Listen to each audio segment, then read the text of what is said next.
Okay. Hey guys, welcome back to my channel. And why is it so fucking dark?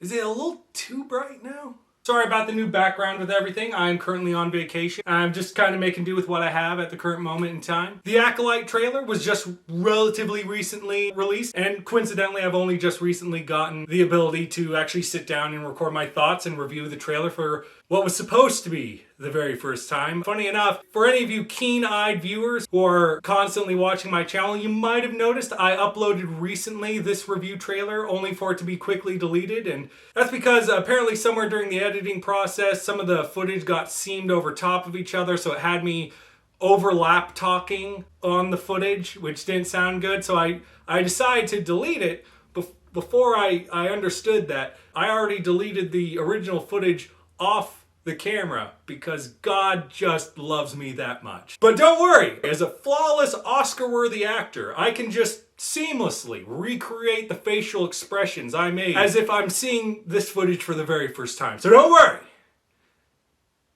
it's going to be great. Close your eyes. Your eyes can deceive you. We must not trust them.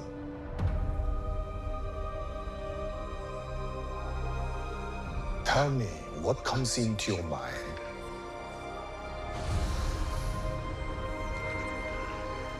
Life. Balance. I see fire.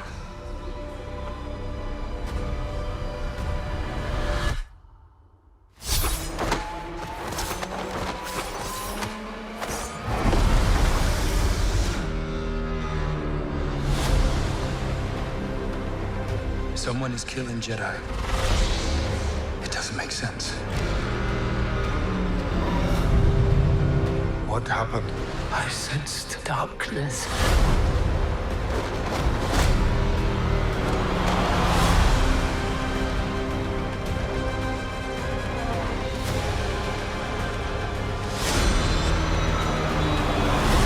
This isn't about good or bad. This is about power and who is allowed to use it. What is that?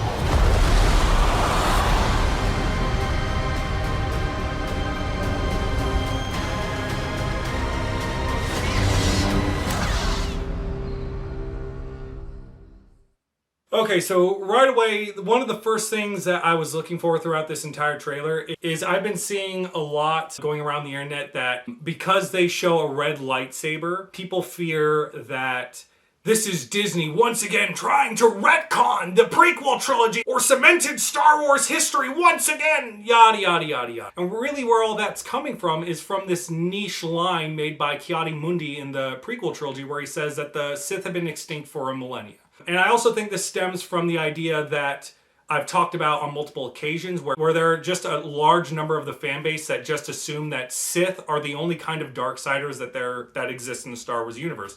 So the second they see a red lightsaber, they immediately make the connection of that's a Sith Lord, and somehow that contradicts events of the prequel trilogy. I'm not really sure how they make those kind of leaps in logic, but for the most part, I think at this point it's pretty safe to say it's not out of any actual concern for contradicting the lore. It's just about making a knee-jerk reaction to try and poke holes and make a mountain out of a molehill. Because if you just take 5 seconds to do some rational critical thinking. The Acolyte apparently takes place during the age of the Old Republic, this being, I don't exactly know the exact time frame of where we're at, but we're looking at minimum, a couple hundred years before the events of the prequel trilogy. And that is a long time for information to be lost along the way, lost to the pages of history. I've seen a bunch of people already pushing back on this by presenting the idea that by the events of the prequel trilogy, one of the main problems that caused the fall of the Jedi was their arrogance, thinking that they knew everything, and their dogmatic adherence to their belief structure and rigidness blinded them to the reality of things happening around them, and that's a part of what caused their fall. Especially in the prequel trilogy where Qui-Gon is attacked physically by a Sith Lord, and that should be all the evidence anyone should need coming from a Jedi Master, they just outright deny, nope, that can't possibly be the case. Even though someone who should be completely credible as a witness claims to have engaged one in combat, and they just disregard it as an impossibility. So if Jedi of the prequel era can hear that a guy with a red lightsaber can attack a Jedi, and they just dismiss it as, that can't be a Sith, what else could that mean? Oh, logically, that would mean there must be Darksiders that Jedi deal with all the time in the Star Wars universe. Snoke and Kylo were not Sith Lords. Baylan, Skoll, and Hati were not Sith Lords. The Night Sisters are not Sith Lords. But even still, let's just say for the sake of argument, okay, this is a Sith Lord, and it is in contradiction to what Ki-Adi-Mundi says in the prequel trilogy. Well, I mean, obviously the Sith were in hiding and surviving during that time that Ki-Adi-Mundi believed the Sith had gone extinct. But what's annoying about people who make these kind of leaps and bounds in logic is the fact that you are going off of just the information presented in this trailer. That is not the entire context of the story. Unless at some point in this series, a Darksider steps forward and proclaims to the Jedi that the Sith have returned, I'm a Sith, and the series ends without doing any resolution to that,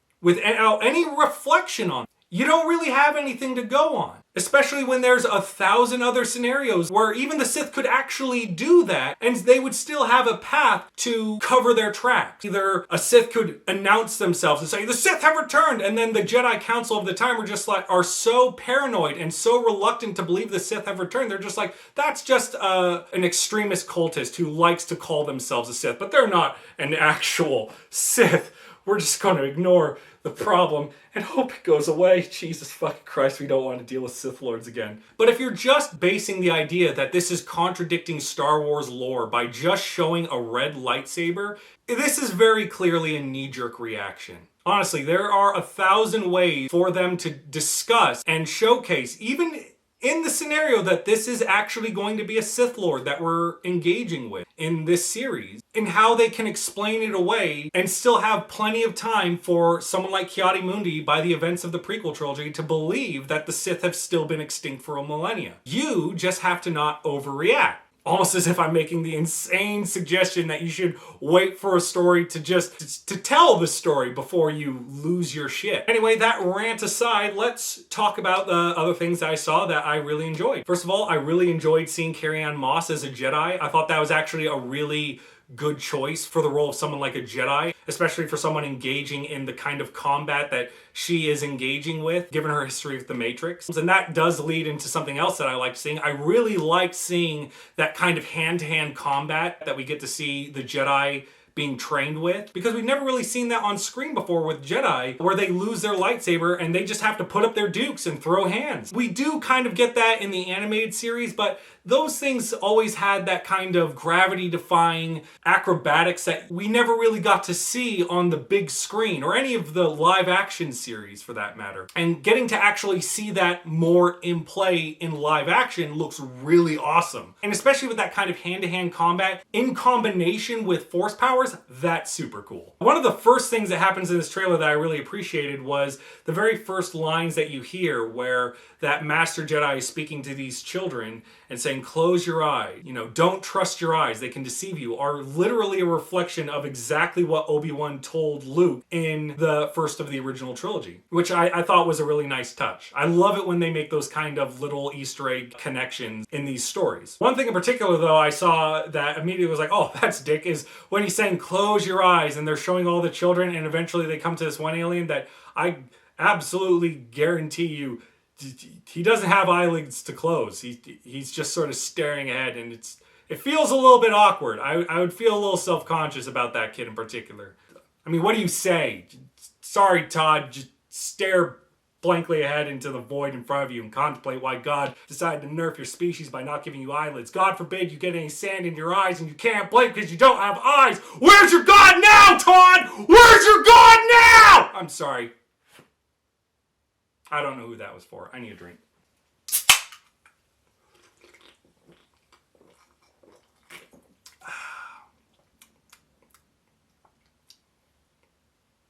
So they had a Wookiee that looked to be dressed in Jedi robes. That was cool. Also, just for little details, I really like seeing more Jedi with yellow lightsabers. I really dig the yellow lightsaber. It's one of my favorite colors for a lightsaber. But I also like seeing so many Jedi being invested in this story, and it really gives me a lot of hope that we're going to get a really cool combat scene where you have these dozens of Jedi out in the field launching this investigation, trying to figure out who's taking out Jedi behind the scenes. And maybe that's going to lead up to some really cool battle scene with a bunch of Jedi versus a Sith and his apprentice. Who knows?